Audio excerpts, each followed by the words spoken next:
Salut à tous, juste avant de commencer la vidéo, j'ai un très gros cadeau pour vous. Grâce à une petite collaboration que j'ai effectuée récemment, j'ai pu vous avoir un iPhone 8.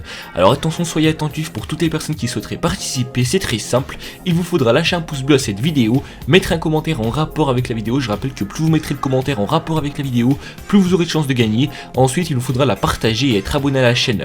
Le résultat sera annoncé directement une fois que la chaîne aura atteint les 200 000 abonnés et il sera annoncé sur mon Instagram et en vidéo YouTube. Et surtout, participez tous car tout le monde a sa chance de gagner et au passage merci à Kylian qui m'a permis de réaliser ce concours. Hey, salut YouTube, bienvenue sur Top du Top. Lors des JO, beaucoup de malheurs ont lieu, d'un simple accident, même la mort de certains professionnels. Beaucoup de décès ont marqué la toile lors des JO ces dernières années. C'est pourquoi je vous propose aujourd'hui de découvrir ces 5 décès incroyables lors des Jeux Olympiques. C'est parti. Mais attention car juste avant de commencer, je rappelle que je mets en jeu une carte Amazon de 50 € en plus du concours que j'ai lancé en début de vidéo. Mais attention car pour tout simplement que je la mette en jeu, il va falloir lâcher 300 likes avant minuit. Alors je la mets en jeu seulement si on les a 300 likes avant minuit. Je sélectionnerai une personne parmi toutes les personnes qui auront commenté cette vidéo pour la remporter et j'annoncerai le gagnant dans la prochaine vidéo. Alors si vous voulez vraiment gagner cette carte, il va falloir mettre 300 likes avant minuit. Bonne chance à tous et c'est parti.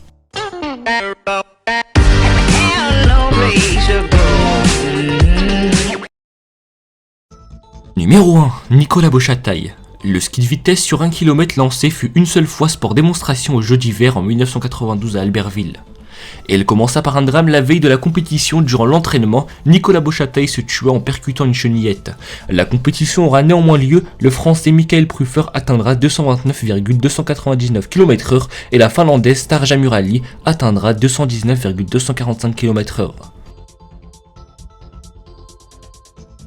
Numéro 2, la mort de Knud Enmark Jensen.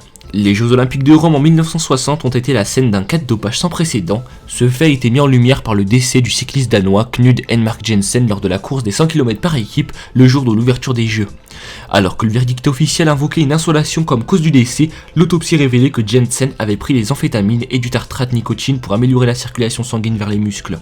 Deux de ses coéquipiers furent également transportés à l'hôpital pour un problème toxique. Un autre équipier, Jørgen Jorgensen, a également fait un malaise dû à une légère insolation. Il n'y avait aucun règlement contre le dopage lors des Jeux Olympiques à cette époque.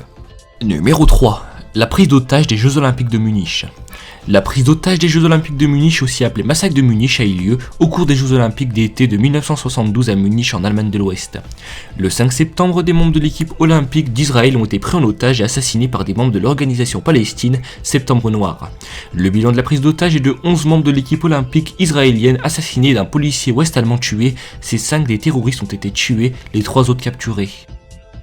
Numéro 4. Un lugeur géorgien est mort après une chute. Un lugeur géorgien est mort après un accident vendredi lors d'une séance d'entraînement des Jeux Olympiques de Vancouver sur une piste déjà sujette à controverse. Le chef de la délégation géorgienne, Irakli Japaridze, a précisé que la Géorgie réfléchissait à se retirer des Jeux Olympiques après la mort de son athlète. La luge de Nodar Kumaratashvili, 21 ans, a quitté la piste à près de 150 km/h et s'est écrasé contre une structure attenante. Il était inconscient après l'accident, des médecins ont tenté de le réanimer sur place et il a été transporté en ambulance quelques minutes plus tard. Ce décès jette un nombre tragique sur l'ouverture des Jeux que nous avons attendu avec tant de joie, a déclaré Thomas Bach, vice-président du CIO. Numéro 5. Buri Stander. Le pilote spécialisé a été fauché par une voiture alors qu'il s'entraînait chez lui en Afrique du Sud. La terrible nouvelle s'est répandue comme une traînée de poudre via les réseaux sociaux et notamment le compte Facebook de son compatriote Gray Minard. Buri Stander a été fauché par une voiture alors qu'il s'entraînait chez lui ce jeudi en Afrique du Sud. Le pilote spécialisé avait 26 ans et il faisait partie des meilleurs crosseurs mondiaux lors de sa carrière. Cet ancien champion du monde a notamment remporté 2 manches de la Coupe du Monde et les 2 dernières éditions de la Capévic avec son coéquipier et son ami Christopher Souzé.